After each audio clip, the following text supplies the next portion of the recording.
semangat kepada Kepala Sekolah SDN Kedung Solo yang kami hormati Bapak Ibu Guru SDN Kedung Solo. Pertama-tama, marilah kita panjatkan puja dan puji syukur kehadirat Allah Subhanahu wa Ta'ala karena pada hari ini kita bisa melaksanakan acara diseminasi aksi nyata calon guru PKI Angkatan 8 Modul 1.4 Budaya Positif. Selamat serta salam tetap tercurah pada junjungan kita Nabi besar Muhammad Shallallahu Alaihi Wasallam.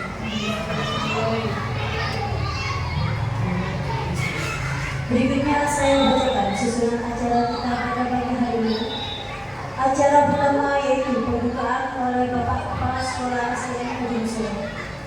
Acara yang kedua yaitu materi aksi nyata yang disampaikan oleh Ibu Mita Rusaki SPD. Dan yang terakhir adalah penutupan atau pembacaan doa.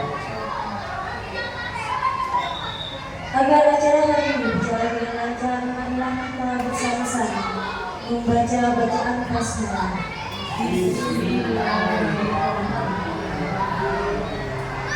Acara selanjutnya yaitu pembukaan oleh Bapak Kepala Sekolah SDN Kedung Solo kepada Bapak Aminus Wantoro Habib SPD di sini.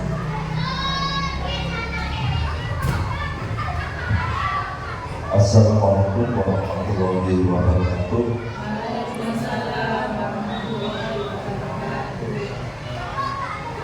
Terhormat Ibu Rusaki selaku calon guru penggerak Angkatan 8 Kabupaten Sidoarjo, yang terhormat Bapak Ibu Dewan Guru SDN Kedung Solo.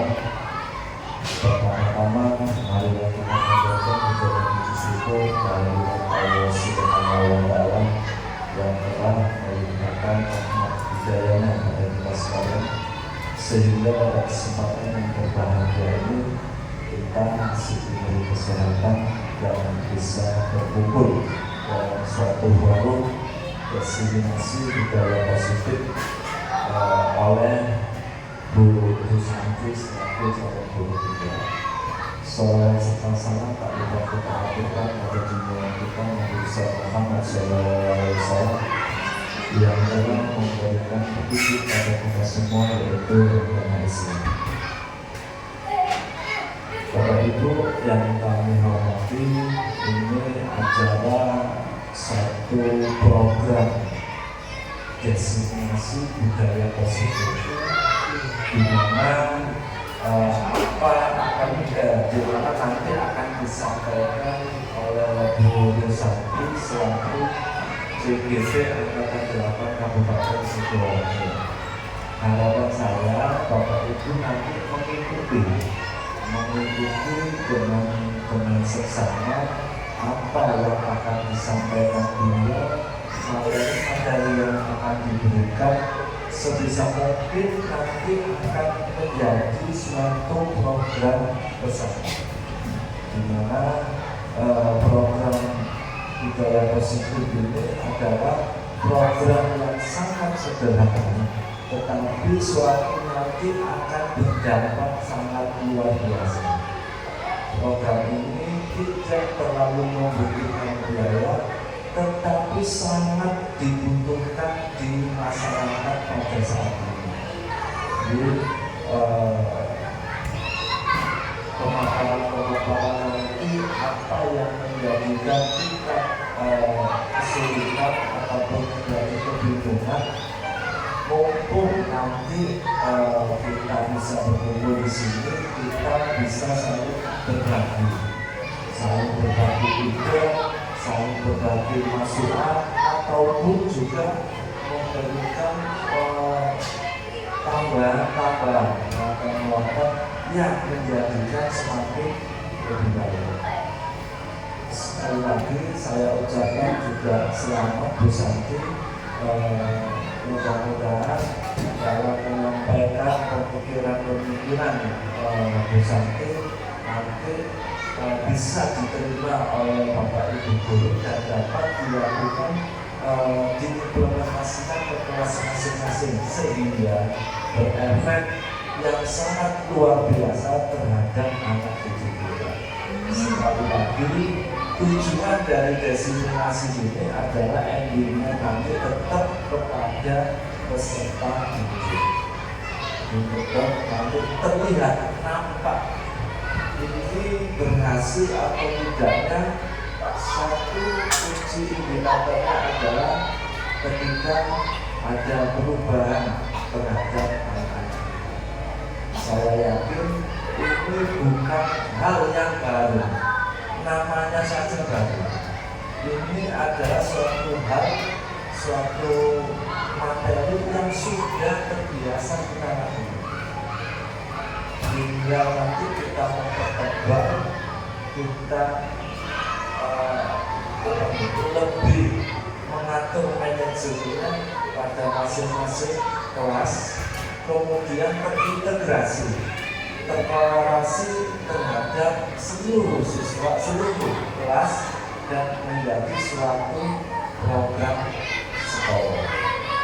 Jadi sekali lagi terima kasih Satu dan Bapak Ibu Guru, mudah-mudahan acara yang sangat luar biasa ini akan memberikan dampak yang luar biasa untuk SDN Gedung Solo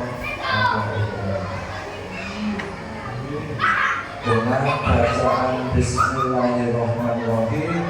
Kegiatan destinasi modul 1.4 budaya positif calon guru penggerak angkatan 8 Kabupaten Sidoarjo dinyatakan dibuka.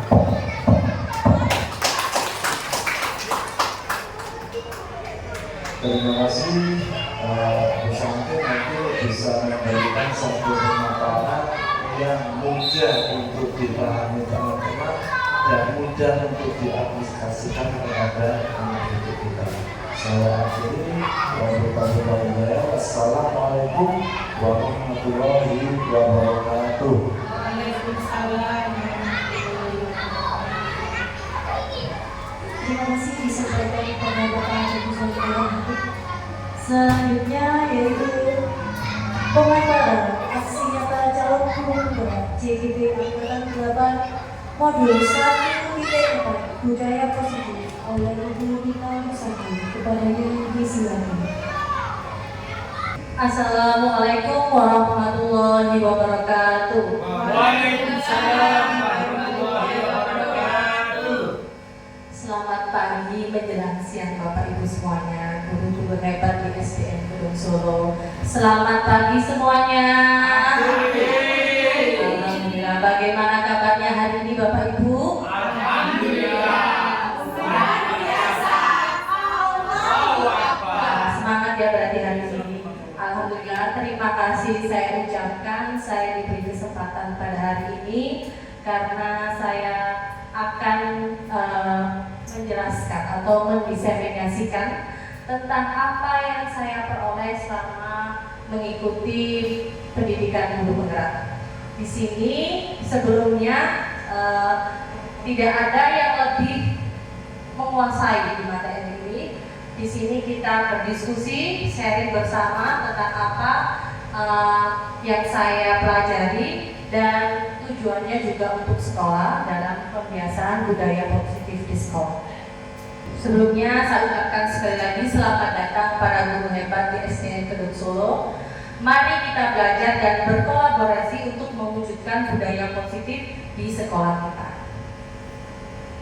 Nah, sebelum kita mulai materi, biar kita sedikit santai ya, biar tidak tegang, dan kita di sini juga bukan berpikir sangat keras, tapi kita nanti akan sharing, berdiskusi. Di sini ada lagu, liriknya sudah saya ubah, potong bebek, jadi liriknya sudah saya ubah. Sebenarnya saya nyanyi dulu, nanti kita nyanyi bersama-sama. Guru, guru, guru, kami guru hebat, meski banyak tugas, kami tetap semangat mendidik, mengajar demi masa depan, mengantar siswa meraih kesuksesan.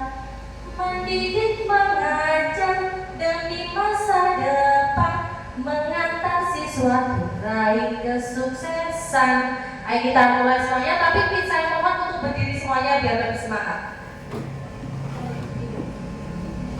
1, 2, 3. Guru-guru kami guru hebat, meski banyak tugas, kami tetap semangat mendidik mengajar demi masa depan, mengantar siswa raih kesuksesan. Mendidik mengajar demi masa depan, mengantar siswa raih kesuksesan. Untuk kita semua Bapak Guru hebat Mesti, terima kasih. Siap ya untuk kita berdiskusi hari ini ya. Nah, apakah budaya positif itu? Kita mungkin sudah mengenal, sudah sering mendengar budaya positif. Mungkin dari Bapak Ibu ada yang ingin menjelaskan sedikit apa budaya positif itu menurut pengertian atau menurut Bapak Ibu sendiri? Mungkin ada yang bisa budaya positif ya. Terima kasih waktu yang diberikan. Menurut saya budaya positif adalah kebiasaan positif yang biasa dilakukan anak-anak di sekolah. Terima kasih. Kebiasaan positif bagus. Memang kita itu adalah guru yang hebat, pasti tahu bagaimana budaya positif. Beri tepuk tangan untuk Pak Dona. Terima kasih Pak Dona jawabannya. Budaya positif itu hal-hal positif yang kita lakukan, yang biasa kita biasakan kita lakukan di sekolah. Next. Budaya positif adalah perwujudan nilai, keyakinan, dan kebiasaan yang diterapkan di sekolah yang berpihak pada murid. Kita tentunya tahu yang namanya budaya positif itulah adalah hal yang sebenarnya mudah kalau kita lakukan secara bersama-sama, secara kolaborasi. Karena dalam kegiatan ini tadi sudah disebutkan oleh Pak Hamid bahwa tidak ada biaya. Nah, tidak ada biaya itu merupakan pembiasaan kita. Bagaimana kita mewujudkannya dan kita aplikasikan kepada siswa untuk membiasakan untuk pembentukan karakter mereka. Nah, di sini ada pun tujuan budaya positif yang pertama adalah memotivasi siswa dan guru. Yang kemudian kedua untuk menciptakan pembelajaran yang menyenangkan, dan yang ketiga merupakan untuk membentukkan karakter bagi siswa. Next. Seberapa penting budaya positif dilaksanakan? Seberapa penting Bapak Ibu? Sangat penting. Sangat penting, di mana ilmu itu ada di bawahnya adab ada di atas ilmu. Di mana budaya positif ini kita menerapkan kepada anak didik kita untuk membiasakan bahwa mereka akan berperilaku membentuk karakter mereka di masyarakat. Sesuai dengan filosofis Ki Hajar Dewantoro bahwa pendidikan itu menuntun anak sesuai kodrat alam dan zaman untuk mencapai tujuan setinggi-tingginya dalam bermasyarakat. Next. Hari ini kita akan mempelajari konsep utama budaya positif. Yang pertama, disiplin positif dan nilai-nilai kebajikan, teori motivasi, hukuman dan penghargaan, restitusi, keyakinan kelas, kebutuhan dasar manusia dan dunia berkualitas, posisi kontrol, dan segitiga restitusi. Sebenarnya untuk budaya positif ini memang sudah seringkali sudah biasa kita terapkan dalam di dunia pendidikan ini, namun di sini kita akan mengetahui beberapa pengetahuan atau materi yang belum kita tahu, di mana kita nanti dasar kita dalam membiasakan budaya positif di sekolah. Next. Yang pertama, disiplin positif dan nilai-nilai kebajikan.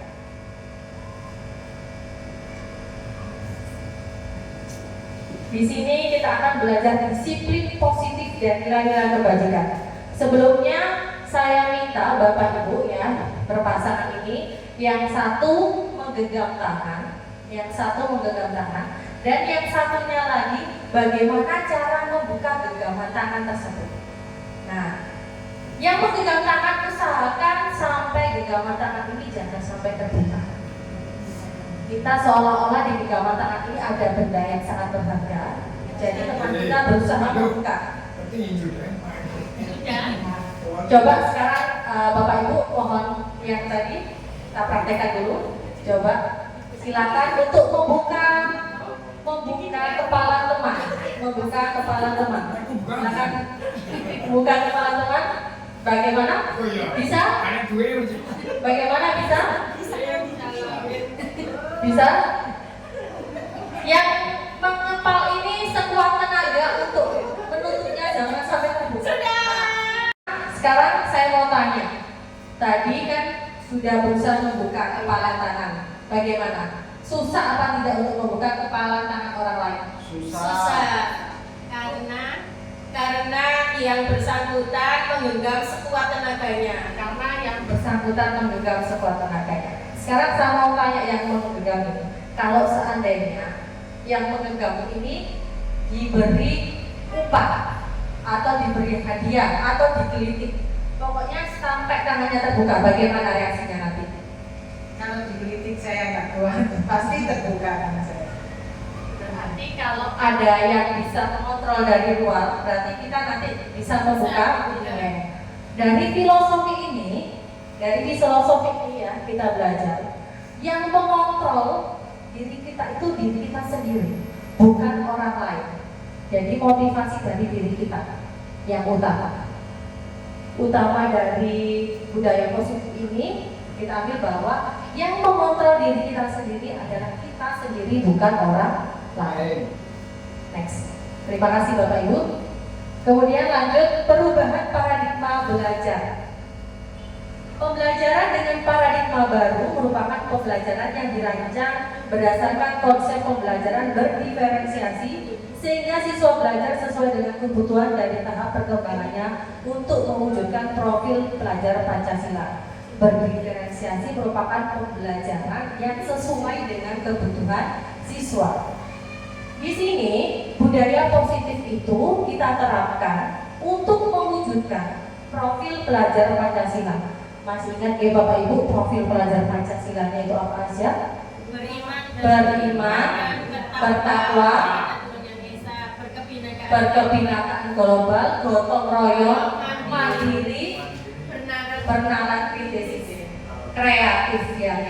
Mungkin itu kan biasanya kan sudah kita saling berikan kepada anak-anak profil pelajar Pancasila. Tapi di sini kan kita baru tahu ya kalau budaya positif ini bisa mewujudkan profil pelajar Pancasila. Next.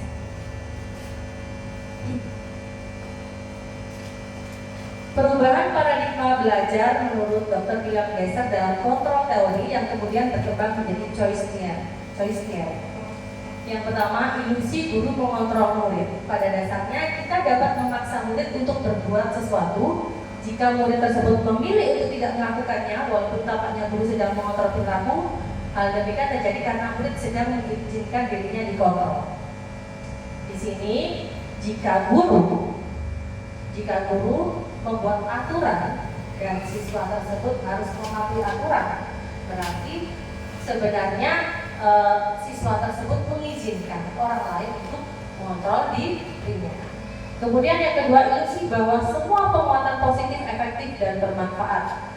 Penguatan positif atau bujukan adalah bentuk-bentuk kontrol. Segala usaha mempengaruhi murid agar mengulangi satu perilaku tertentu adalah suatu usaha untuk mengontrol murid tersebut.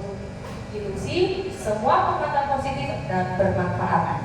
Contohnya, jika kita selalu berperilaku positif atau memberikan motivasi positif untuk murid kita, berarti itu dapat mempengaruhi juga murid kita. Lanjut.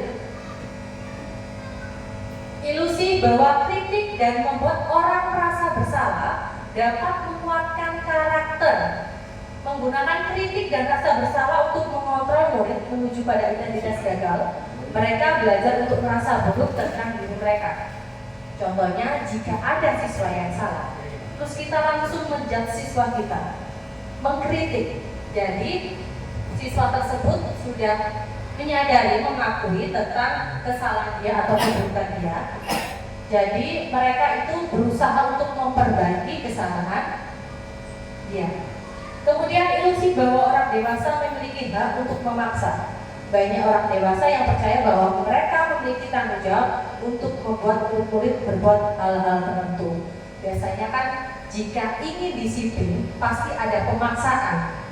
Jika ada pemaksaan, murid akan terbiasa untuk berperilaku positif karena ada paksaan-paksaan tersebut.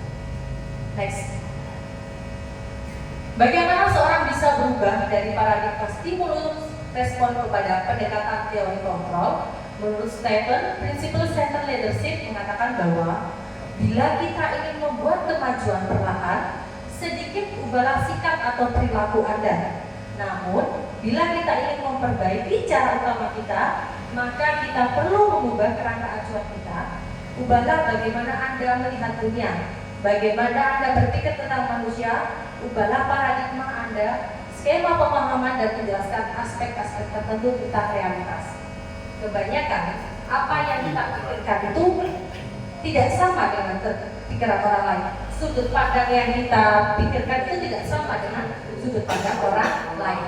Maka kita harus terbuka. Kita harus bisa berpikir tentang keterbukaan ini untuk berbeda sudut pandang. Perubahan paradigma stimulus respon ke teori kontrol. Stimulus respon yang pertama, kebutuhan kita sama. Jika teori kontrol, kebutuhan kita berbeda. Semua orang melihat hal yang sama, setiap orang memiliki gambaran berbeda. Kita mencoba mengubah agar orang berpandangan sama dengan kita. Kita berusaha memahami pandangan orang lain tentang dunia. Perilaku buruk dilihat sebagai suatu kesalahan. Teori kontrol, semua perilaku memiliki tujuan. Orang lain bisa mengontrol saya, hanya Anda yang bisa mengontrol diri Anda. Saya bisa mengontrol orang lain, Anda tidak bisa mengontrol orang lain. Pemaksaan ada pada saat rujukan gagal, dan kolaborasi konsensus menciptakan pilihan baru. Model berpikir menang kalah, model berpikir menang-menang. Selama ini mungkin kita sudah berpikir tentang stimulus respon ini. Sebenarnya kita harus berusaha belajar tentang teori kontrol, bagaimana kita berpandang, bagaimana kita berpikir dan melalui sudut pandang yang berbeda. Disiplin positif dari bahasa Latin disiplina yang artinya belajar. Dalam budaya kita, makna kata disiplin telah berubah menjadi sesuatu yang dilakukan seseorang pada orang lain. Untuk mendapatkan kepatuhan, kecenderungan umum adalah menghubungkan kata disiplin dengan ketidaknyamanan, bukan dengan apa yang kita hargai atau pencapaian suatu tujuan mulia. Biasanya, sudut pandang kita arti kata disiplin mungkin kadang menakutkan banyak anak. Oh, aku harus disiplin. Kalau aku tidak disiplin, aku takut dihukum. Nah, seperti itu. Itu ketidaknyamanan anak. Berarti kan di sini bertolak belakang dengan pemikiran filosofis Ki Hajar Dewantara bahwa pendidikan itu harusnya menuntun, harusnya menciptakan belajar yang nyaman untuk anak-anak. Bagaimana cara kita menuntun anak-anak menuju kolam alam dan kodrat zaman? Next. Kebanyakan orang akan menghubungkan kata disiplin dengan kata tertib, teratur, dan kepatuhan dengan peraturan. Kata disiplin juga sering dihubungkan dengan hukuman, padahal itu sungguh berbeda. Karena belajar tentang disiplin positif tidak harus dengan memberi hukuman, justru itu adalah salah satu alternatif terakhir dan kalau perlu tidak digunakan sama sekali. Kebanyakan kan memang saya dari materi ini juga merefleksikan diri saya sendiri. Kita sering sedikit-sedikit menghukum, bahwa sebenarnya menghukum itu bukan hal yang baik untuk siswa. Dan ini dijelaskan bahwa salah satu alternatif terakhir dan kalau perlu tidak digunakan sama sekali. Next. Nilai kebajikan universal yang ingin dicapai oleh setiap anak Indonesia kita kenal dengan profil pelajar Pancasila. Beriman, bertakwa kepada Tuhan Yang Maha Esa, mandiri, bernalar kritis, berkebinekaan global, bergotong royong dan kreatif. nilai-nilai kebajikan ini yang ada atau yang kita kuatkan dalam budaya positif menuju profil pelajar Pancasila. Disiplin positif dapat melahirkan kebajikan universal, yaitu profil pelajar Pancasila. Dari sampai materi ini, bagaimana Bapak Ibu setuju kalau budaya positif itu melahirkan profil pelajar Pancasila? Setuju? Nilai-nilai kebajikan adalah sifat positif manusia yang merupakan tujuan mulia yang ingin dicapai setiap individu. Namun, mengaitkan nilai-nilai kebajikan yang diyakini seseorang, maka motivasi intrinsiknya akan terbangun. Motivasi intrinsik itu dari diri sendiri, bukan dari orang lain. Kan kebanyakan kita mereka disiplin karena aturan, karena kita yang mengontrol, dan seharusnya itu motivasi tersebut dari dalam diri sendiri. Next. Kemudian yang kedua ini teori motivasi, hukuman, penghargaan, dan restitusi. Teori motivasi perilaku manusia. Ada motivasi eksternal dan ada motivasi internal. Motivasi eksternal tadi dari luar, dari orang lain. Kemudian motivasi internal dari diri kita sendiri. Yang pertama, untuk menghindari ketidaknyamanan hukuman, apa yang akan terjadi apabila saya tidak melakukannya? Berarti kan dia takut karena hukuman. Yang kedua, mendapatkan imbalan dari orang lain, apa yang akan saya dapatkan apabila saya melakukannya?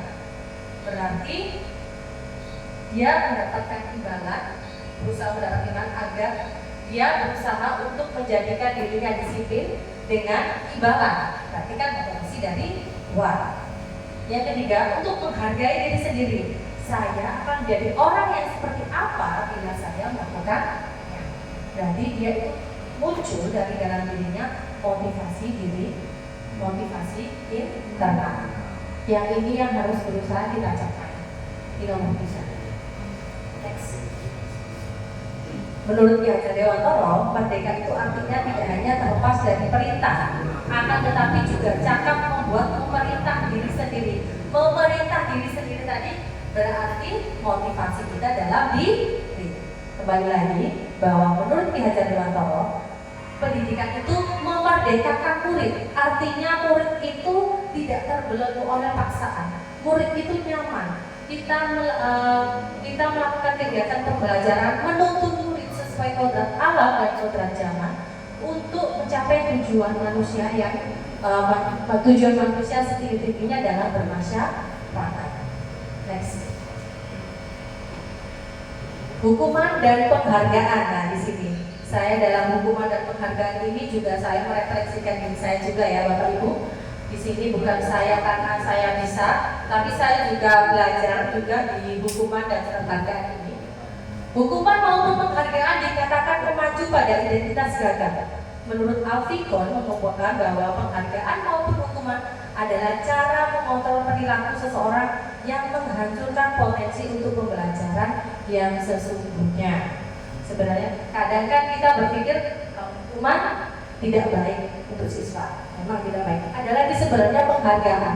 Kadang kan kalau kita ada siswa, kita beri uang, kita beri penghargaan, kita beri hadiah. Dan di sini sebenarnya hal itu ada dampaknya menghancurkan potensi untuk pembelajaran yang sesungguhnya. Next.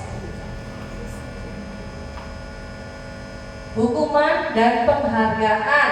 Nah, di sini hukuman dan penghargaan akibatnya jika ada hukuman, murid takut, menyakitkan, tidak nyaman, murid menyembunyikan kesalahan, murid menjadi rendah diri. Penghargaan merusak hubungan, tidak efektif, menurunkan kualitas, mematikan kreativitas, tidak dapat menghargai diri sendiri. Next. Nah, tadi ada hukuman dan penghargaan. Biasanya kalau kita bicara tentang penghargaan, anak-anak coba silakan dikerjakan. Siapa yang bisa nanti ibu beri hadiah. Pasti biasanya siapa yang dapat mengerjakan nanti ibu beri hadiah. Biasanya yang dapat hadiah itu pasti orangnya sama ya. pasti beberapa murid dari sekian 20 siswa pasti yang mendapat hadiah yang itu saja, yang biasanya 5 besar atau 10 besar. Ya apa tidak Ibu?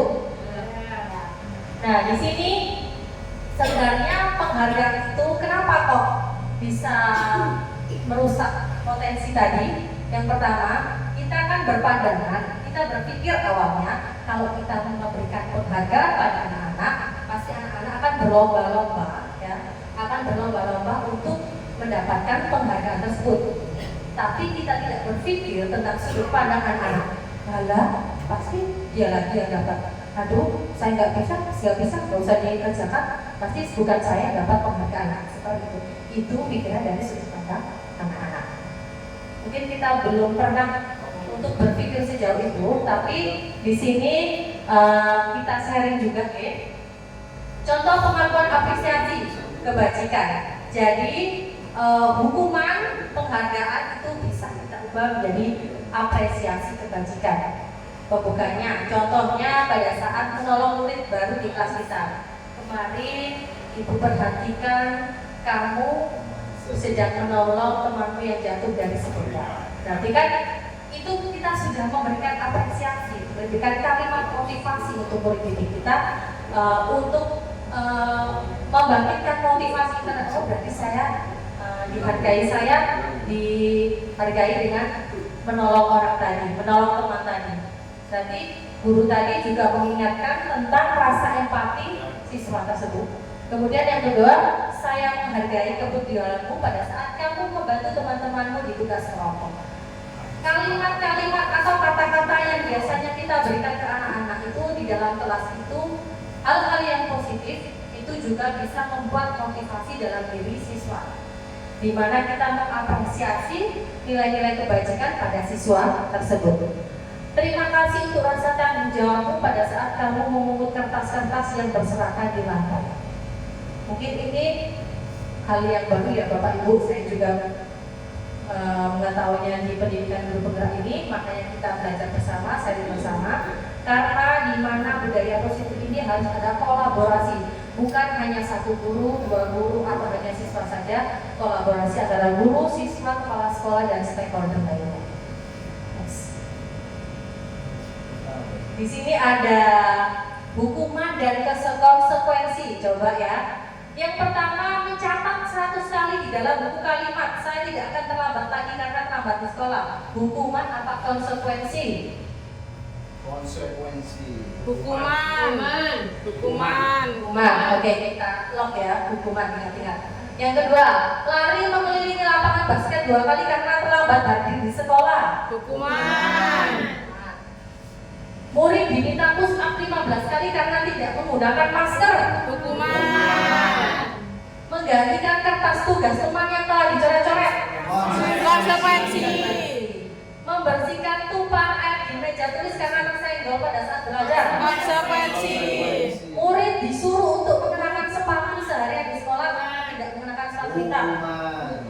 Hukuman. Lari mengelilingi lapangan basket karena terlambat 10 menit untuk pelajaran beryoga. Beri tepuk tangan untuk Bapak Ibu semuanya. Coba sekarang next kita lihat jawabannya.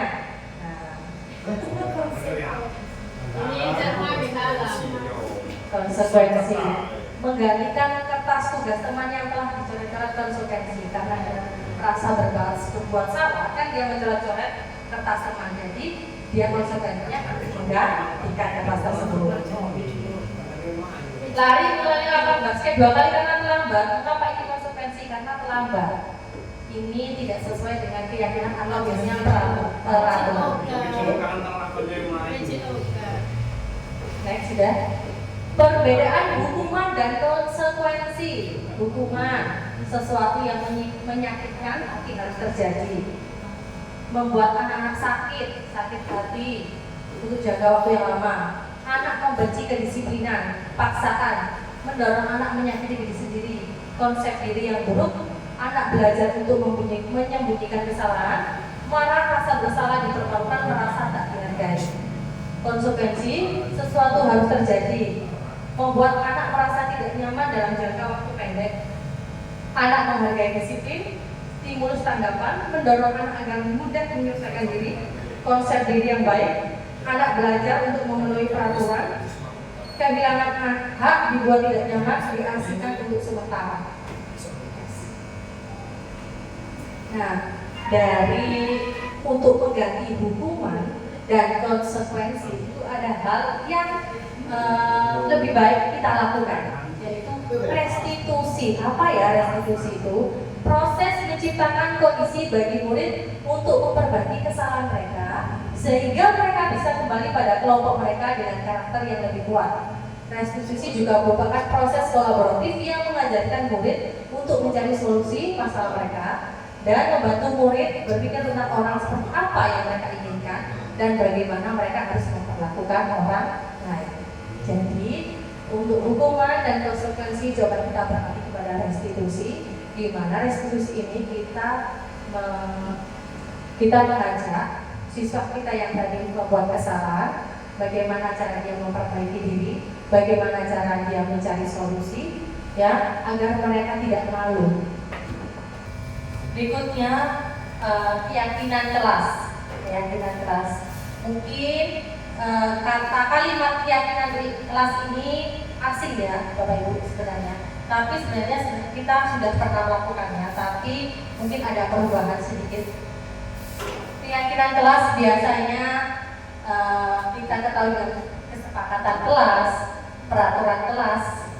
Dimana kenapa ya kok keyakinan kelas? Kenapa ya ini kok keyakinan kelas? Next. Mengapa tidak peraturan saja? Mengapa harus keyakinan kelas? Untuk mendukung motivasi intrinsik, kembali lagi ke nilai keyakinan, lebih menggerakkan seseorang dibandingkan mengikuti serangkaian peraturan-peraturan. Di mana keyakinan kelas ini mau menumbuhkan motivasi dalam diri siswa. Apa yang diyakini siswa itu apa yang diyakini siswa itu akan dilakukannya sesuai keyakinan siswa. Jika kita biasanya peraturan kelas kan ada paksaan. Jadi siswa itu berbuat teratur perilaku baik karena dia takut ada peraturan tersebut. Tapi jika keyakinan kelas itu menumbuhkan motivasi internal dari dalam diri siswa agar mewujudkan kembali lagi mewujudkan nilai-nilai keyakinan, menggerakkan seseorang dibandingkan mengikuti serangkaian peraturan. Next. Keyakinan seseorang akan lebih memotivasi seseorang dari dalam. Seseorang akan lebih tergerak dan bersemangat menjalankan keyakinannya daripada hanya sekedar mengikuti serangkaian peraturan tertulis tanpa makna. Biasanya kalau peraturan itu jangan membuat kotor di kelas, gitu kan? Ini kan paksaan ya. Kalau seumpama kita ubah dia keyakinan kelas apa? Kita ubah menjadi kalimat positif. Ayo nak lebih baik kita buang sampahnya Di keyakinan ya, bagus. Kalau keyakinan kelas itu kalimatnya yang padat, memotivasi, padat dan menjadi kalimat positif. Kalau tadi tidak boleh membuat kotor kelas, kalimat keyakinannya jagalah kebersihan. Jadi yang menjaga kebersihan. Ayo jaga kebersihan. Next. Di sini ada perbedaan peraturan dan keyakinan kelas. Yang pertama, selalu mengembalikan buku ke tempatnya. Keyakinan kelas adalah tanggung jawab. Di keyakinan kelas ini dia lebih memunculkan nilai-nilai kebajikan. Jadi peraturan selalu kembalikan buku ke tempatnya. Keyakinan kelas tanggung jawab. Berarti tanggung jawab mencakup seluruh aspek ya. Ya. Kemudian peraturan dilarang mengganggu orang lain. Keyakinan kelasnya menghormati orang lain. Hadir di sekolah 15 menit sebelum pembelajaran dimulai. Menghormati orang lain dan berkomitmen. Berkomitmen artinya dia berkomitmen, dia berarti dia tidak terlambat di sini. Kalau berkomitmen dia harus datang sebelum 15 menit sebelum pelajaran dimulai. Dilarang melakukan kekerasan. Keyakinan kelasnya keselamatan, menghormati orang lain. Dilarang menggunakan narkoba. Keyakinan kelas kesehatan. Bergantian atau menunggu giliran. menghormati orang lain, gunakan masker, kesehatan keselamatan. Untuk kesehatan keselamatan ini kita keyakinan kelas jagalah kesehatan, jagalah keselamatan yang mencakup itu gunakan masker. Kemudian jangan berlari di kelas atau koridor, keyakinan kelas keselamatan keamanan. Gimana kalimat keyakinan itu? Jangan berlari di atas koridor, jangan berlari di kelas atau koridor. Demi keselamatan, jangan berlari di kelas atau koridor. Demi keselamatan. Demi keselamatan jangan Berlari di kelas atau koridor. di keyakinan kelas itu kita menggunakan kalimat positif. Jadi untuk kalimat positifnya berjalan di koridor. Jadi untuk di keyakinan kelas kita berubah menjadi kalimat positif dan menumbuhkan nilai-nilai kebajikan. Next. Di sini ada contoh. Di sini ada contoh keyakinan kelas yang saya buat. Yang pertama, selalu berkata sopan, saling rukun, menjaga kebersihan, disiplin, menghormati guru, berdoa di awal dan di akhir pelajaran, aktif di kelas menunjukkan kamu paham, saling tolong menolong, selalu berperilaku baik dan jujur. Pertama, bagaimana cara membuat keyakinan kelas ini? Yang pertama, kita buat peraturan. Keyakinan kelas ini harus kita buat dengan siswa. Yang pertama, kita membuat peraturan. Kita minta anak-anak apa peraturan kita, peraturan selama pembelajaran. Jadi anak-anak kita minta menuliskan di papan atau di sticky note peraturan dari anak-anak. Kemudian setelah itu kita ubah menjadi kalimat positif. Menjadi kalimat positif, kita kelompokkan mana peraturan-peraturan yang sama. Kemudian kita kelompokkan, setelah itu kita ubah menjadi kalimat positif yang menunjukkan nilai-nilai kebajikan. Setelah itu, setelah kita mengubah menjadi kalimat positif, kemudian kita menjadikan keyakinan kelas, kita minta anak-anak untuk menyepakatinya. Kalau bisa kita tanda tangan, jadi anak-anak itu sepakat dengan keyakinan yang mereka buat. Jadi bukan kita yang membuat keyakinan, tapi anak-anak. Jadi kita memotivasi diri anak-anak untuk meyakini, untuk melakukan apa yang mereka yakini. Ini ada contohnya.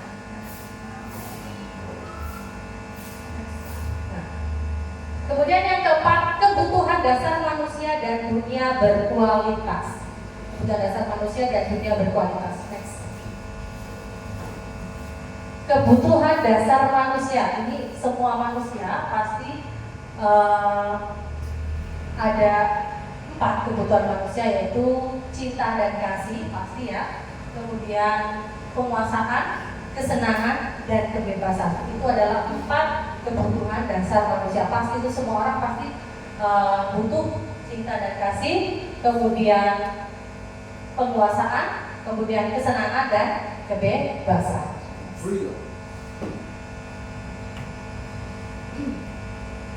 Di sini ada 5 kebutuhan dasar manusia, ya. Yang pertama ada survival. Tadi survival, kebutuhan untuk bertahan, cinta dan kasih sayang, kebebasan, kesenangan dan kekuasaan. Itu adalah 5 kebutuhan dasar yang memang secara manusiawi diperlukan atau dibutuhkan setiap orang. Nanti hubungannya apa? Hubungannya adalah penerapan budaya positif yang akan kita laksanakan. Selanjutnya yang kelima, posisi kontrol. Nah, sebelum saya melanjutkan materi yang kelima ini, Bapak Ibu, kita bermain dulu ya biar lebih semangat. Monggo silakan berdiri dulu, berdiri semuanya. Di sini saya akan melatih fokus Bapak Ibu sini. Nah, coba semuanya berdiri. Kita akan bermain sebentar.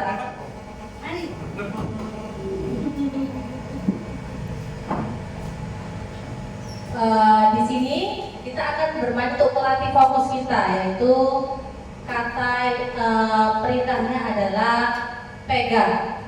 Perintahnya adalah pegang. Ya. Perintahnya adalah pegang. Jika saya bilang pegang, maka itu akan memegang sesuatu apa yang saya ucapkan, ya. Kata kuncinya adalah pegang. Pegang hidung. Nah, pegang mata. Perut. Perut. Karena tidak ada kata pegang. Karena tidak ada kata pegang. Ya, betul. Nah, kita lagi ya, kita ulangi lagi. Bapak Ibu semuanya, silakan pegang telinga. Pegang pundak temannya. Pegang pipi. Kepala.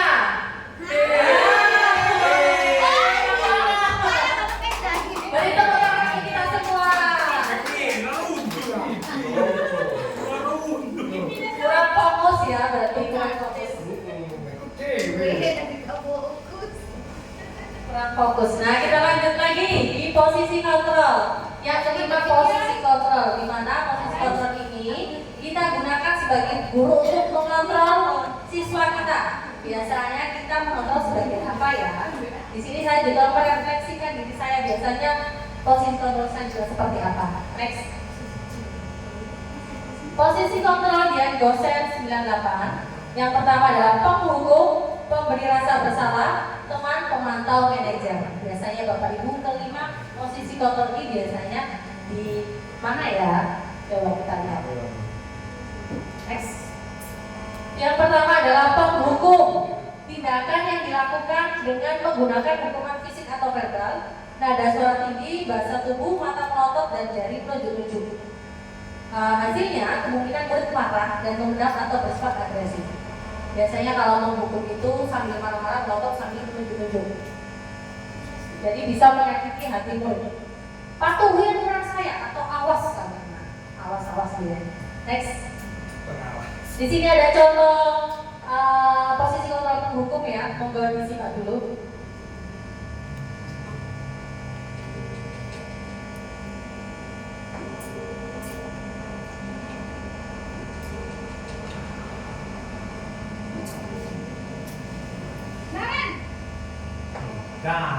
Sini kamu. Selalu terlambat. Kamu deh pasti terlambat. Apa? Apa coba? Alasan kamu apa lagi? Kapan sih kamu tidak terlambat? Malas sekali ya kamu jadi anak. Dasar malas. Gak kapok-kapok sih kamu. Sudah berapa kali terlambat? Kamu keliling lapangan basket 2 kali. Kenapa saya harus pilih lapangan basket, Bu? Kenapa? Kamu melawan ibu. Berani-beraninya jawab. Sudah terlambat, masih berani jawab pula. Sekarang keliling lapangan basket 5 kali sekalian. Biar aku cepat. Nah, di sini ada video ya, ada anak terlambat, kemudian guru piket tadi marah-marah dan langsung menghukum siswa tersebut. Ini ada contoh posisi kontrol penghukum. Ya.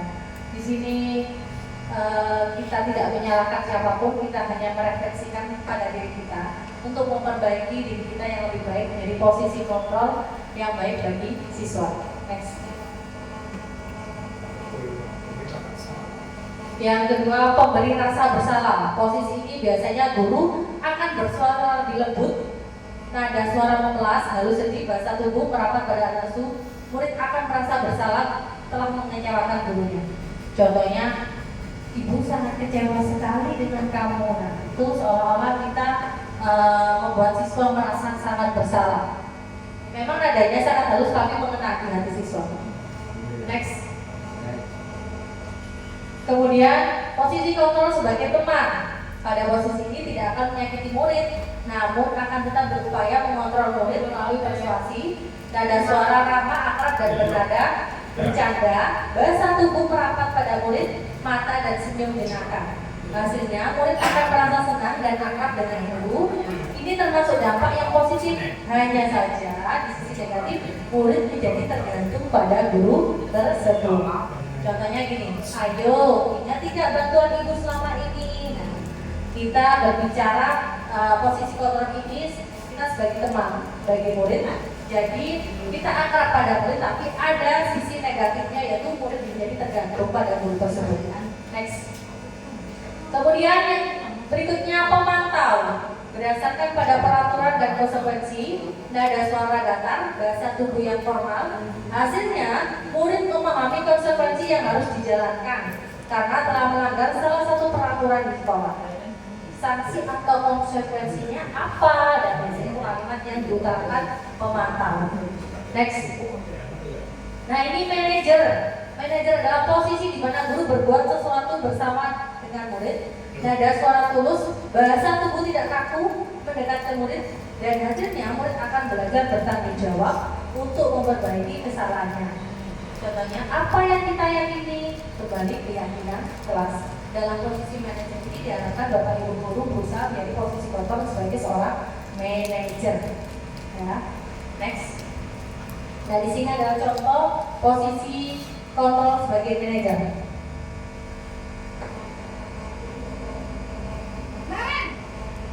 Nah, ini. Bu. Selamat pagi Naren. Maaf Bu, saya terlambat. Iya, sekolah masuknya jam 7, sekarang sudah jam 7.20. Jadi sekarang bagaimana ini Naren? Maaf Bu, saya lupa setelah alarm saya semalam.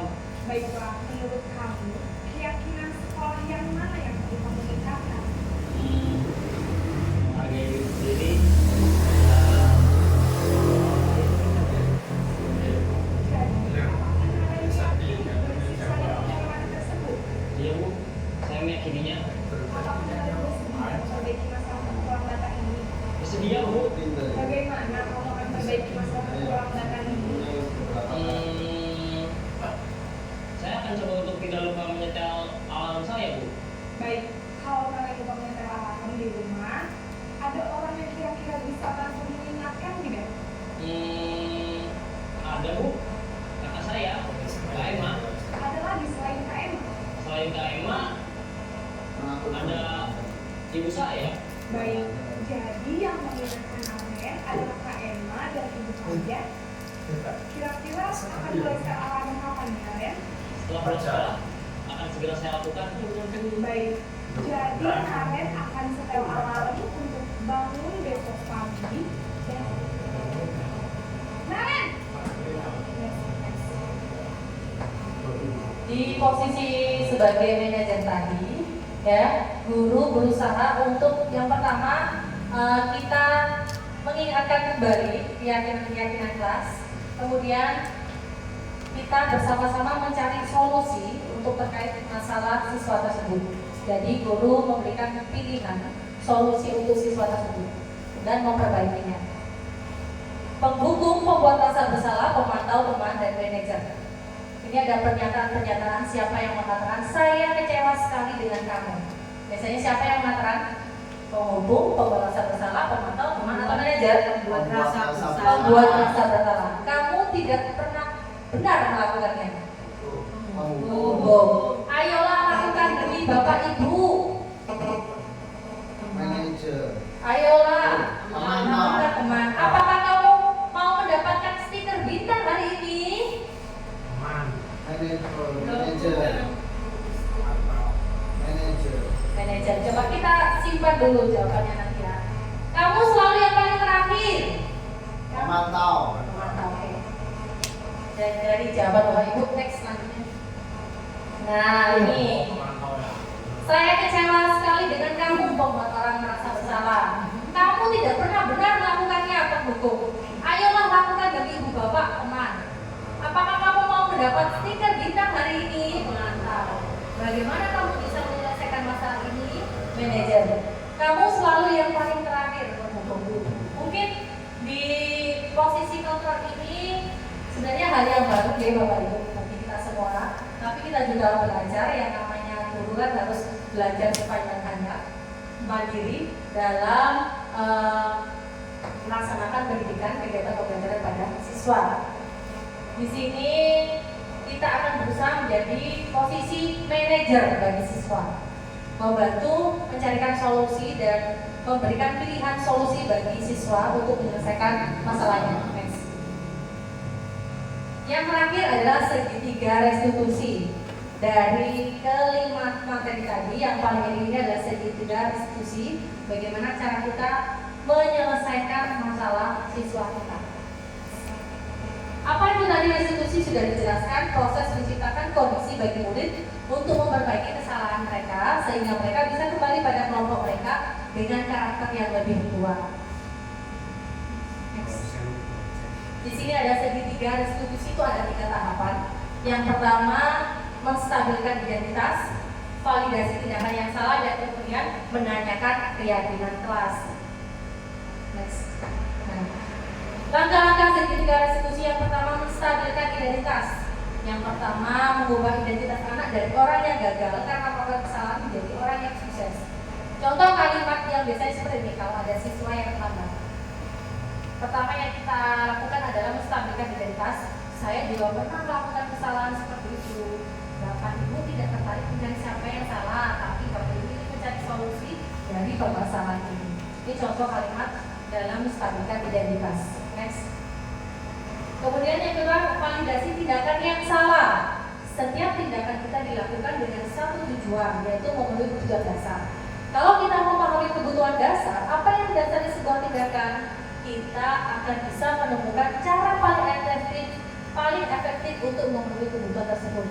Contohnya kalimatnya, kamu pasti punya alasan melakukan hal itu. Itu adalah contoh validasi tindakan yang salah. Next. Menanyakan keyakinan. Ketika identitas sudah selesai dan tingkah laku yang salah telah divalidasi, maka anak akan siap untuk dihubungkan dengan nilai yang dia percaya dan yang diyakini, menjadi orang yang dia inginkan. Guru mengingatkan kembali keyakinan kelas yang disepakati.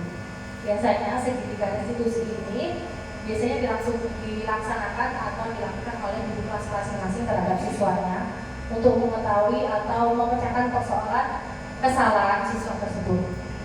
Next. Di sini ada kasus 1. Sabrina hari itu bangun terlambat dan terburu-buru sampai di sekolah. Akhirnya sampai gerbang sekolah baru menyadari kalau tidak menggunakan sepatu hitam. Seperti tertera di peraturan sekolah, di depan pintu kelas, Bapak Lukman memperhatikan sepatu Sabrina yang warna coklat. Sabrina berusaha menjelaskan bahwa dia terburu-buru dan salah mengenakan sepatu itu. Langkah-langkah segitiga restitusi yang terakhir, menanyakan keyakinan kelas. Ketika identitas sukses telah tercapai dan tingkah laku yang salah telah divalidasi, maka anak siap untuk dihubungkan dengan nilai yang dia percaya dan berpindah menjadi orang yang dia inginkan. Kalimatnya biasanya, apa nilai-nilai yang telah kita sepakati? Itu adalah kalimat yang menanyakan keyakinan kelas. Langkah terakhir dalam segitiga restitusi. Di sini saya ada contoh video dalam penerapan segitiga restitusi. Nabi murder.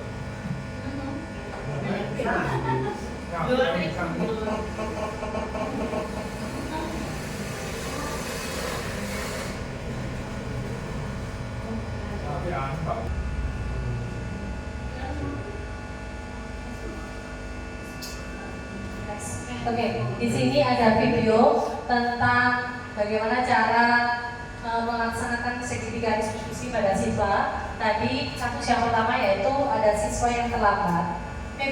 Ada siswa yang melihat jawaban temannya, contek. Nah di sini tadi ada gurunya tersebut mengetahui, kemudian mengajak berbicara dengan siswa tersebut. Yang pertama kita menstabilkan identitas. Menstabilkan identitas dengan kalimat tadi apa yang menstabilkan identitas, contohnya seperti ini. Setiap manusia itu pasti melakukan kesalahan, contohnya seperti itu. Kemudian yang kedua itu memvalidasi tindakan yang salah. Kita beritahu kalau tindakan yang dilakukan itu memang salah. Dan yang ketiga adalah menanyakan keyakinan kelas. Jadi setelah memvalidasi kesalahan tadi, kita hubungkan dengan keyakinan kelas yang telah kita sepakati.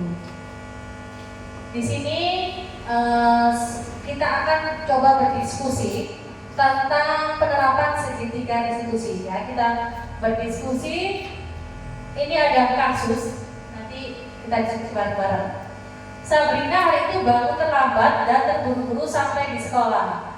Dia pun akhirnya sampai di gerbang sekolah, tapi baru menyadari kalau tidak menggunakan sepatu hitam seperti tertera di peraturan sekolah di depan pintu kelas. Bapak Lukman memperhatikan sepatu Sabrina yang berwarna coklat. Sabrina berusaha menjelaskan bahwa dia terburu-buru dan salah mengenakan sepatu. Pak Lukman menanyakan Sabrina apa peraturan sekolah tentang seragam warna sepatu. Sabrina menjawab sudah mengetahui sepatu harus berwarna hitam, namun terburu-buru dan salah mengenakan sepatu. Selain tidak mungkin kembali pulang karena rumahnya jauh, Pak Lukman tetap bersikeras pada peraturan yang berlaku dan mengatakan, ya sudah, kamu melanggar peraturan sekolah, kamu salah. Sudah terlambat, salah mengenakan sepatunya. Segera buka sepatumu kalau tidak bisa mengenakan warna sepatu sesuai peraturan. Sabrina meminta maaf dan memohon kembali kepada Pak Lukman agar tetap dapat mengenakan sepatunya dan berjanji tidak mengulangi kesalahannya. Namun Pak Lukman tidak mau tahu. Tidak, kamu telah melanggar peraturan sekolah. Kalau tidak bisa pakai sepatu di rumah atau di atas sepatu di sekolah, ya sudah, kamu tidak bersepatu saja seharian di sekolah. Sekarang copot sepatumu dan silakan belajar tanpa sepatu seharian. Sabrina pun dengan berat hati mencopot sepatunya dan memberikannya kepada Pak Lukman. Seharian dia tidak berani berkeliling sekolah karena malu dan lebih banyak berdiam diri di kelas. Nah, ini ada kasus. Coba next. Mari kita berdiskusi dengan kasus tersebut. Next. Dalam kasus di atas, sikap posisi apa yang diambil oleh Bapak Lukman? Jelaskan apa yang dikatakan. Coba posisi apa yang diambil oleh Pak Lukman tadi? Penghukum karena sudah menyuruh Nabila melepaskan Sabrina melepaskan sepatunya. Sudah menyuruh Nabila Sabrina melepaskan. Bagaimana Bapak Ibu, setuju kalau posisi kontrol dari Pak Lukman tadi sebagai penghukum? Setuju. Karena ada beliau tadi marah kepada Sabrina, bersikeras dan tidak mau mendengarkan alasan Sabrina tadi. Yang kedua, kira-kira bila Anda adalah kepala sekolah di sekolah tersebut, nilai kebajikan apa yang ingin tuju oleh peraturan harus berwarna hitam? Jika Anda sebagai kepala sekolah, nilai kebajikan apa yang ingin Anda tuju jika harus memakai sepatu hitam? Ya, apa? Menstabilkan nilai kebajikan.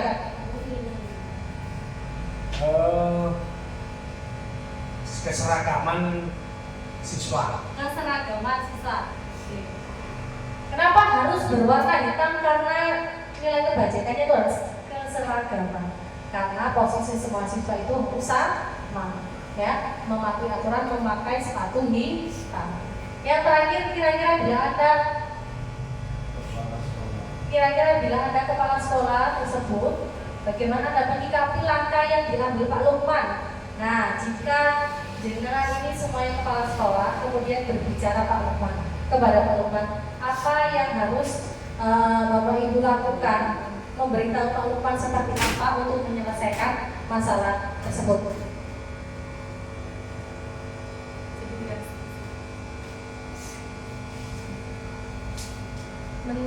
Menurut saya, menstabilkan identitas dulu dengan cara memberi arahan atau bukan hukuman kepada Nabila. Misalkan Sabrina bilang, nah, semua orang itu pasti pernah melakukan kesalahan. Nah, dari kesalahan itu ayolah kita terapkan nilai-nilai yang kita sepakati. Misalkan memakai sepatu warna hitam. Seperti itu menurut saya. Dijelaskan bahwa menerapkan segitiga restitusi. Iya. Segitiga restitusi tadi tahapannya yang pertama menstabilkan identitas, yang kedua memvalidasi tindakan yang salah, dan yang ketiga adalah mengingatkan keyakinan menanyakan keyakinan kelas. Bapak Ibu, dari kasus kemudian materi yang saya sampaikan ini merupakan hal yang memang harus kita terapkan untuk mencapai budaya positif ya, untuk budaya positif dan untuk menuju pada tujuannya bermasyarakat lebih baik, berkarakter, siswa yang berkarakter, karena memang ini harus kita laksanakan dengan kolaborasi ya, tidak individu, harus sama-sama bagaimana cara kita menerapkan budaya positif. Terima kasih Bapak Ibu sudah meluangkan waktu bersama di kelas ini, mendengarkan dan berdiskusi apa yang saya sampaikan. Terima kasih. Wassalamualaikum warahmatullahi wabarakatuh. Waalaikumsalam warahmatullahi wabarakatuh.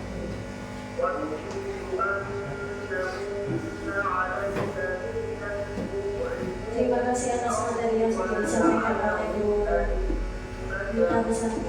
Semoga dengan materi yang sudah dipaparkan oleh beliau itu berdampak positif bagi sekolah SD Kedung Solo, baik itu bagi siswa-siswi SD Kedung Solo maupun bagi kita sebagai wakil guru SD Kedung Solo.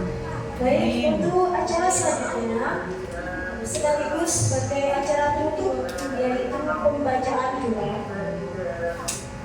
yang akan disampaikan oleh Bapak Sudaryo Resmido. Padanya disilakan. Semua semoga semua dengan guru Kedung Solo dapat menjadi sukses semua. Amin. Contohnya kita membacakan doa seperti itu.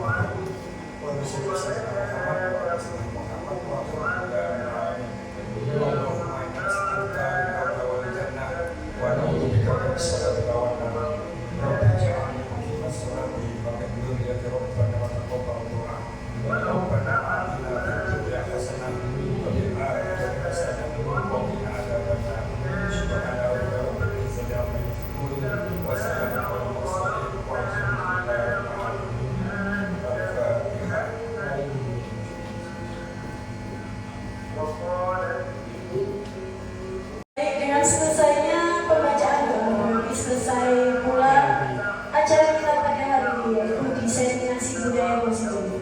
Dan saya akhiri, wassalamualaikum warahmatullahi wabarakatuh. Waalaikumsalam. Warahmatullahi wabarakatuh.